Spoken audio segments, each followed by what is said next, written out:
একটা মেসেজ ইদানিং আসছে ইমোতে, হোয়াটসঅ্যাপে, ফেসবুকে বিভিন্ন লোক শেয়ার করছে, আমি দেখছি। মেসেজটা হলো এরকম যে অমুক তারিখ থেকে পহেলা রমজান শুরু হবে।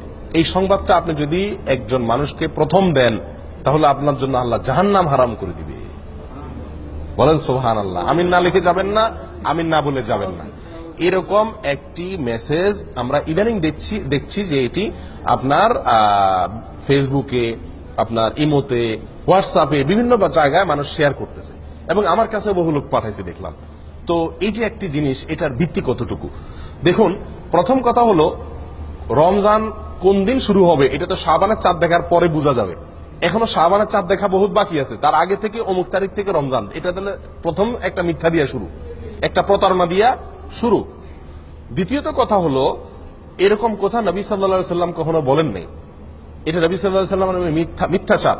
কেউ যদি এই কথা শেয়ার করে, এই কথা অন্যের কাছে পাঠায়, এই কথার প্রচার করে, এই কথাকে লাইক করে, এটাকে ভালো মনে করে কমেন্ট করে, এটাকে বিশ্বাস করে, মনে রাখতে হবে নবী সাল্লাল্লাহু আলাইহি সাল্লামের একটি ভয়াবহ সতর্কবাণী আছে।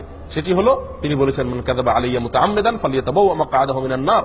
যে ব্যক্তি আমার বিষয় মিথ্যা প্রচার করবে, আমার নামে কোনো কথা আমি বলি নাই, সেটাকে আমার বলে আমার পক্ষ থেকে প্রচার করবে আমার নামে মিথ্যা কথা, সেই জন্য তার ঠিকানা জাহান্নামে জেনে রাখে, নিশ্চিত জেনে রাখে। মুহাদ্দিসিনে কেরাম বলেন, যত হাদিস আছে সারা পৃথিবীতে, অনেক মুহাদ্দিসদের দৃষ্টিতে সবচাইতে বেশি প্রচারিত, প্রসিদ্ধ, বিশুদ্ধ, মুতাওয়াতির হাদিসগুলোর ভিতরে এই হাদিস অন্যতম। আমি কি বুঝাতে পারছি? এত জঘন্য বিষয় যে নবী সাল্লাল্লাহু আলাইহি সাল্লামের নামে আপনি মিথ্যাচার করছেন। প্রিয় ভাইরা, না বুঝে এই মেসেজটা আমরা অনেকেই শেয়ার করছি, অনেকের কাছে পাঠাচ্ছি, এটাকে বিশ্বাস করছি। মনে রাখতে হবে, এরকম কোন কথার ভিত্তি শরীয়তে নাই। রমজান অমুক তারিখ হবে, অমুক তারিখে হবে, এই সংবাদটি আপনি যদি প্রথম কাউকে দেন তাহলে আপনার জন্য জাহান্নাম মাফ হয়ে যাবে। এটা যদি আপনি এতজনের মাঝে শেয়ার করেন তাহলে আপনার এত সওয়াব হবে। এই সংবাদ শেয়ার করলে গুনাহ হবে, এই সংবাদ শেয়ার করলে গুনাহ হবে, কারণ এটা নবী সাল্লাল্লাহু আলাইহি সাল্লামের নামে মিথ্যা কথা। কোথাও কোনো জাল হাদিসও এরকম কোনো কথা নাই।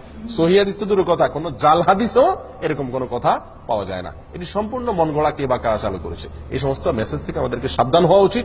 আল্লাহ আমাদের ঈমান আমল রক্ষা করেন।